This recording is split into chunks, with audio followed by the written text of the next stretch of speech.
BATV. Oferecimento: Ótica da Gente volta às aulas. Óculos em dobro. Compre um, ganhe outro. Um anúncio esperado por milhares de baianos. Quero dizer que foi oficialmente declarado que a canonização da nossa dos povos será dia 13 de outubro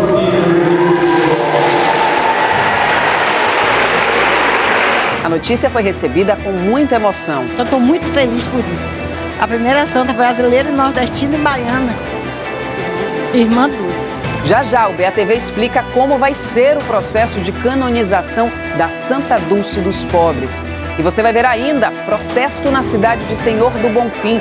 A manifestação foi contra a proibição da guerra de espadas na cidade e contra a ação da polícia durante um outro protesto no fim de semana do São João. A gente fala também sobre as comemorações do 2 de julho. Você vai ver a chegada do fogo simbólico a Salvador hoje à tarde.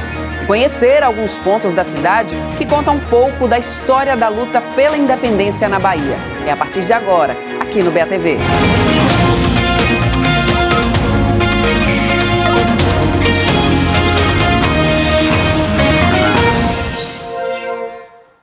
Olá, boa noite. O BATV de hoje começa falando de um momento mais do que especial vivido hoje por católicos e admiradores de Irmã Dulce. O Papa Francisco anunciou o dia em que a Beata vai ser canonizada, considerada oficialmente santa. Vai ser em 13 de outubro, daqui a 3 meses. Aqui em Salvador, o anúncio foi recebido com muita oração e agradecimentos ao Anjo Bom da Bahia. O Santuário Bem-Aventurada Dulce dos Pobres abriu mais cedo hoje. Vieram os voluntários das obras sociais, funcionários e moradores acolhidos aqui como Irmã Dulce sempre fez. Não foi dia de missa, mas teve oração presidida pelo arcebispo de Salvador e primaz do Brasil, Dom Murilo Krieger. Foi ele quem anunciou a data da canonização do Anjo Bom da Bahia. Quero dizer que foi oficialmente declarado que a canonização da nossa bem-aventurada Dulce dos Povos será dia 13 de outubro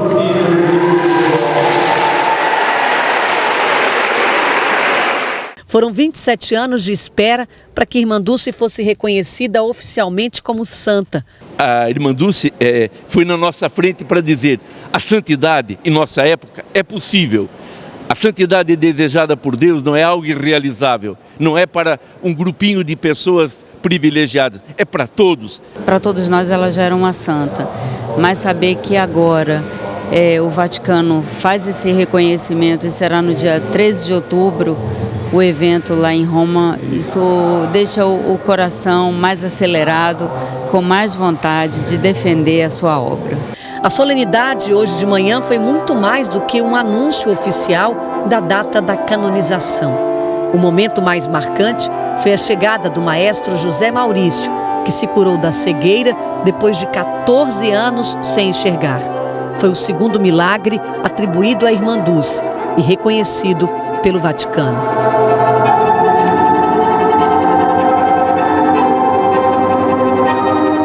Eu orei com muita fé, orei com muita devoção e ela, através da minha fé, ela respondeu quase que na hora.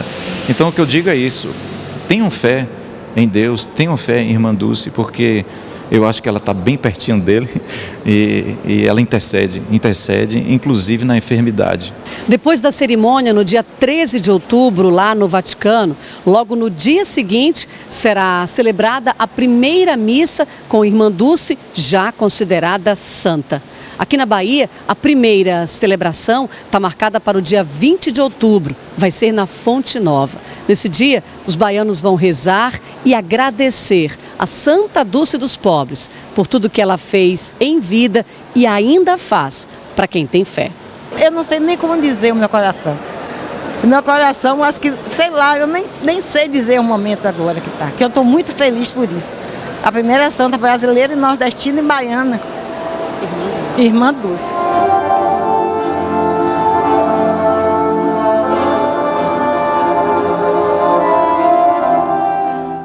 Já tem muita gente ansiosa esperando pela canonização de Irmã Dulce. A gente preparou uma agenda aqui para reforçar as datas e você não perder nada relacionado a esse momento tão especial. Como a gente viu aí na reportagem, Irmã Dulce vai ser declarada santa no próximo dia 13 de outubro. No dia seguinte, 14 de outubro, o arcebispo de Salvador e Primaz do Brasil, Dom Murilo Krieger, vai celebrar a primeira missa pós-canonização na Igreja de Santo Antônio dos Portugueses, ali no Largo de Roma. E no dia 20 de outubro, às 4 da tarde, a Arena Fonte Nova vai receber a primeira missa em honra a Santa Dulce dos Pobres.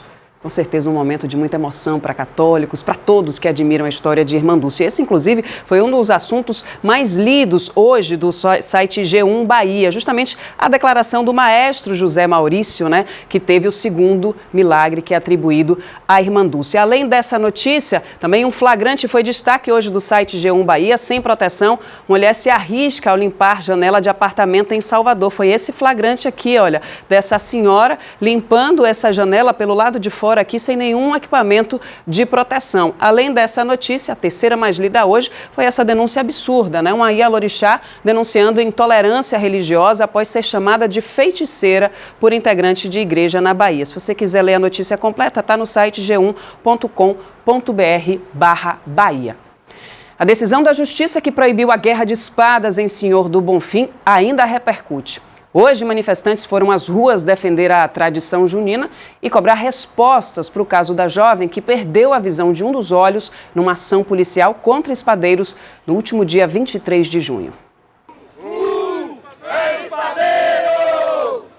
A manifestação foi no centro da cidade. Espadeiros, estudantes e representantes de movimentos sociais foram às ruas contra a proibição da Justiça. É a condenação pura e simples de uma tradição de 100 anos. Há 3 anos, as pessoas estão proibidas de soltarem os fogos. Este ano, uma decisão judicial do Supremo Tribunal Federal reforçou a proibição. Mesmo assim, grupos de espadeiros resistiram à determinação e a polícia militar agiu. Houve confronto e pessoas ficaram feridas. O protesto de hoje cobrou resposta das autoridades para o caso da estudante Fabiola Cardoso, que foi atingida no olho por uma bala de borracha disparada pela polícia. A estudante Fabiola Cardoso foi internada no Hospital da Restauração, no Recife, depois transferida para o Hospital Altino Ventura, onde passou por cirurgia, teve o globo ocular do olho esquerdo retirado e perdeu a visão. Ela recebeu alta, mas continua na capital pernambucana, onde está sendo acompanhada pelos médicos para avaliar a colocação de uma prótese. É frustrante uma jovem, né, adolescente com todo o futuro pela frente, perder uma visão. A Fabiola está numa situação muito difícil, que não está querendo nem se alimentar. Peço a Deus que ninguém nunca passe por isso. Em nota, a PM disse que usou técnicas e estratégias militares para agir dentro da legalidade e cumprir a decisão judicial que há 3 anos proíbe a guerra de espadas. E orientou os cidadãos que se sentiram prejudicados a procurarem o Ministério Público da Bahia, a Ouvidoria do Governo ou a Corregedoria da Polícia Militar. Esse 2 de julho vai ser mais um feriado de impasse entre donos de lojas e empregados. Na última sexta-feira, o Sindicato dos Lojistas entrou com uma ação na Justiça pedindo a liberação do funcionamento das lojas durante feriados. Quem traz mais detalhes sobre esse assunto é o repórter Eduardo Oliveira. Oi, Eduardo, boa noite. Esse é um impasse antigo, né? Boa noite, Jéssica. Boa noite a todos. Antigo, sim, vem desde o ano passado. Patrões e empregados se reuniram em fevereiro do ano passado para negociar ajuste salarial. Isso não aconteceu. Esse ano voltaram a se reunir. Isso não aconteceu de novo. E aí, sem um acordo coletivo, as lojas não podem abrir. Inclusive, a decisão judicial determina o pagamento de multa de R$1.000 por empregado para cada loja que abrir no feriado. O Sindicato Patronal, como você bem disse, entrou com ação com recurso no TRT, o Tribunal Regional do Trabalho, tentando mudar essa definição a partir de um decreto federal que determinaria a abertura das lojas de qualquer dia, inclusive no feriado. Mas essa decisão ainda não saiu. Os shoppings estimam um prejuízo de R$10 milhões por cada feriado. Se você contar que contando 2 de julho, ainda tem mais 6 feriados, ou seja, um prejuízo que chegaria no final do ano a R$70 milhões. Apenas as lojas âncora, aquelas lojas que são as maiores lojas dos shoppings, fizeram um acordo junto ao Sindicato dos Comerciários e essas sim podem abrir. São 122 mil comerciários em Salvador. Eu conversei com alguns deles e eles falam normalmente, claro, que querem que as lojas abram, mas também entendem que essas negociações estão emperradas e não andam desde o ano passado. Tanto patrões quanto empregados dizem que estão abertos às negociações, mas a gente sabe isso não está caminhando. Ou seja, quem se programou para fazer compras amanhã vai ter que mudar de ideia, Jéssica. Com certeza. Obrigada, viu, Eduardo? Boa noite. Os lojistas, inclusive, já ameaçam demissões em função desse impasse. Então, muitas lojas fechadas amanhã no feriado. Acompanhe aqui comigo o que é que funciona e o que não funciona amanhã. O Eduardo disse, né? Quem pretende fazer compras no Shopping Piedade, por exemplo, não vai poder. O shopping está fechado. O Shopping Taigara também tem lojas fechadas. Só o supermercado funciona de 7 da manhã até às 6 da tarde. O Shopping Center Lapa tem cinema, praça e lojas de departamento abertos a partir das 12 horas. A partir do meio-dia, as outras lojas ficam fechadas. Quem quiser fazer compras, né, lá na Outlet Premium, vai ter à disposição aí o funcionamento de 9 da manhã até as 9 da noite. Shopping Cajazeiras, amanhã está aberto. Olha, lojas e praça de alimentação de 9 da manhã até 4 da tarde. O cinema também funciona normalmente. Os supermercados estão abertos. Zoológico de Salvador, sempre alternativa para visitar com a família, de 8h30 da manhã até às 5 da tarde. Depois do intervalo, a gente fala sobre as comemorações do 2 de julho. Você vai ver como foi a chegada do fogo simbólico em Salvador hoje à tarde. E tem também uma reportagem especial sobre a data. Vamos dar uma olhadinha ao vivo no trânsito aqui em Salvador, nessa véspera de feriado. A gente tem a Avenida Centenário, na região da Barra, com trânsito tranquilo nesse momento. Vamos olhar um outro ponto. Vamos agora acompanhando aí a região do Acesso Norte, trânsito também fluindo, sem complicações, mesmo numa segunda-feira, horário de pico, não há complicação para o motorista. Girando mais uma vez, a gente dá uma olhada agora no trânsito da Paralela, tem intensidade, mas não tem grandes dificuldades para o motorista. Agora 7h26, o BATV volta já.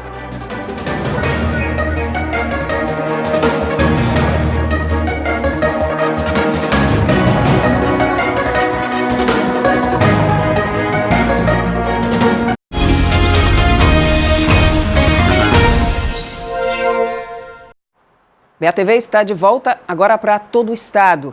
2 pessoas morreram e 7 ficaram feridas numa grave batida entre 2 carros hoje de manhã. Esse acidente foi ali na BA-052, no município de Ipirá, a 200 quilômetros daqui de Salvador. Segundo a polícia, 2 jovens tentavam empurrar um carro que quebrou na pista quando foram atingidos por outro veículo.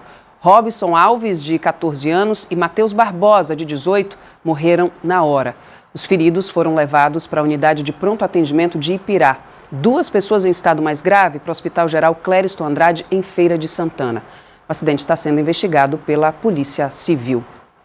E a Superintendência Regional do Trabalho concluiu hoje as investigações sobre um acidente grave que matou 2 operários aqui em Salvador há pouco mais de 3 meses. O acidente foi num edifício no corredor da Vitória.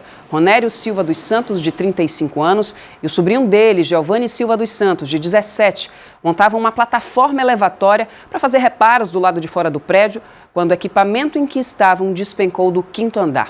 Eles morreram na hora. De acordo com as investigações, a empresa dona da plataforma não comprovou que o equipamento estava com a manutenção em dia, nem ofereceu segurança necessária para os trabalhadores. Nós não conseguimos contato com essa empresa. O relatório vai ser encaminhado ao Ministério Público do Trabalho e à Procuradoria Federal do INSS. E agora a gente fala do tempo. A gente tem informações importantes sobre o norte do estado. Você vê imagens aí das margens do Rio São Francisco, na região ali de Juazeiro. O tempo hoje ficou firme por lá, com muito sol, céu sem nuvens. Você observa aí nas imagens. Permanecer assim durante toda a semana. Ali pertinho, a pouco mais de 200 quilômetros, fica o município de Remanso, que está em situação de emergência por causa da falta de chuva. E veja aqui comigo que não tem previsão de chover por lá. Perdão. Cidade de Remanso, olha só, possibilidade de chuva 0.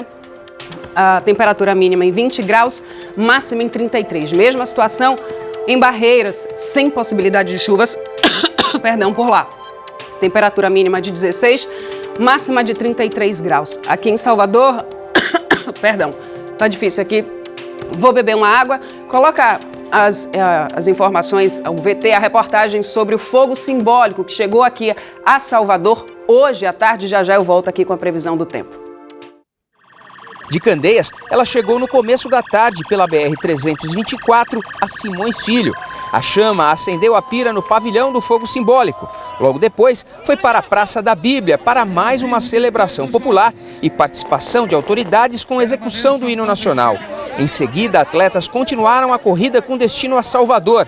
Em Pirajá, na Praça General Labatu, mais gente à espera do fogo simbólico.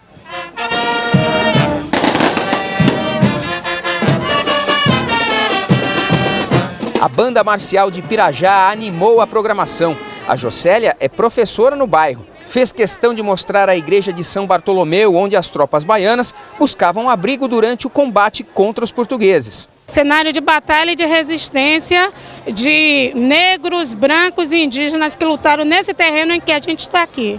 A luta da independência do Brasil na Bahia é cheia de histórias. Uma delas diz que essa imagem aqui, de Nossa Senhora da Piedade, era levada para fora da igreja nos momentos mais difíceis de combate, para animar todos os soldados brasileiros. História que continua numa celebração popular. Crianças e adultos ficaram à espera da tocha, que chegou escoltada às 4 da tarde, trazida por atletas de Simões Filho. As bandeiras de Salvador, da Bahia e do Brasil foram hasteadas para a execução do hino nacional. Logo depois, a chama levada pela atleta de judô Vitória Ribeiro acendeu a pira no panteão onde estão os restos mortais do general Labatu, um dos heróis do combate. O vice-prefeito Bruno Reis representou o prefeito ACM Neto na cerimônia. Nada melhor do que nós estarmos aqui reverenciando a nossa história. Isso serve de exemplos para gerações atuais e para gerações futuras do quanto a Bahia foi importante para essa independência do Brasil. E amanhã a festa do 2 de julho promete arrastar muita gente logo cedo para Lapinha. A gente vai ter muitas bandas, muitas fanfarras, muita gente. Então eu acho que vai ser uma festa muito bonita. O Enzo já tem programação. Vamos lá para o desfile para ele ver, porque é bonito, para conhecer a história, né, da Bahia. Pois é, e só para terminar, Salvador vai ter 2 de julho com chuva, como acontece em todos os anos, mas a chuva deve ficar concentrada aí na madrugada e no início da manhã. À tarde e à noite, a nebulosidade diminui, mínima de 23, máxima de 30 graus. Minha gente, vários pontos de Salvador contam parte da história do 2 de julho. O repórter Johnny Torres fez um passeio em alguns pontos de batalhas e traz informações para a gente sobre os heróis e heroínas que lutaram pela independência do Brasil aqui na Bahia. Um povo lutando por liberdade. Uma guerra travada por soldados de um lado e civis do outro. Sem treinamento militar, mas dispostos a colocar a própria vida em risco pelo sonho da independência. Para a gente entender um pouco mais sobre o 2 de julho, hoje vamos percorrer alguns locais de Salvador, onde ocorreram eventos importantes durante a luta pela independência do Brasil na Bahia. Quem vai acompanhar a gente durante este roteiro é o historiador Jaime Nascimento. E a gente começa justamente aqui no Forte de São Pedro, onde tudo começou, não é, professor? Sim, o Forte de São Pedro era o comando das armas, o que equivaleria hoje ao comandante da 6ª Região Militar.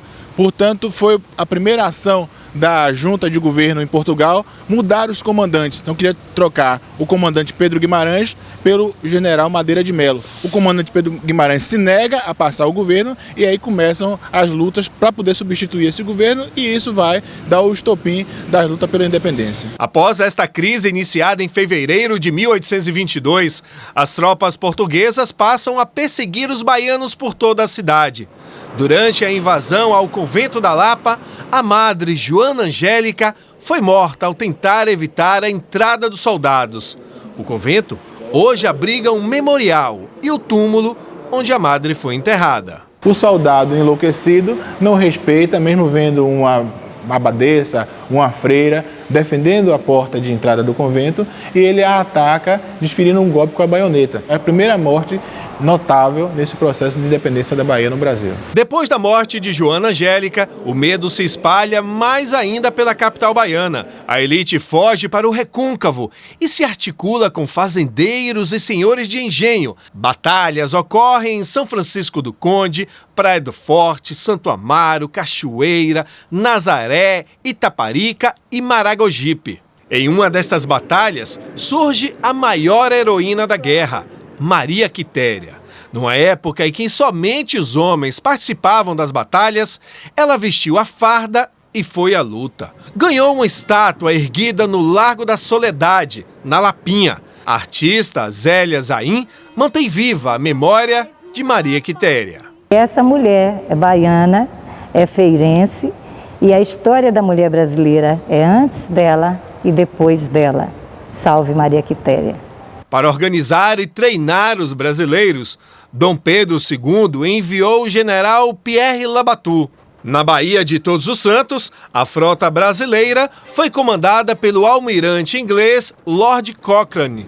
E por terra, a chegada dos libertadores foi por Pirajá, onde foi travada a derradeira e mais sangrenta de todas as batalhas. Por isso Castro Alves faz o 2 de julho e descreve essa guerra, né? Ele fala da morte campeando aqui em Pirajá, nas Campinas de Pirajá. Então foi uma das mais sangrentas batalhas da Guerra da Independência. Como tiranos não condenam, brasileiros, corações.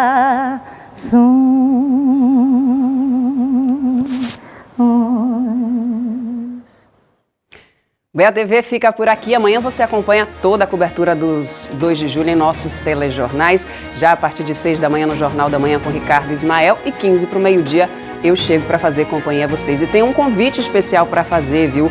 Logo depois da sessão da tarde, a TV Bahia vai apresentar um programa especial sobre a data. Não perca. Boa noite para você e até amanhã. Tchau, tchau.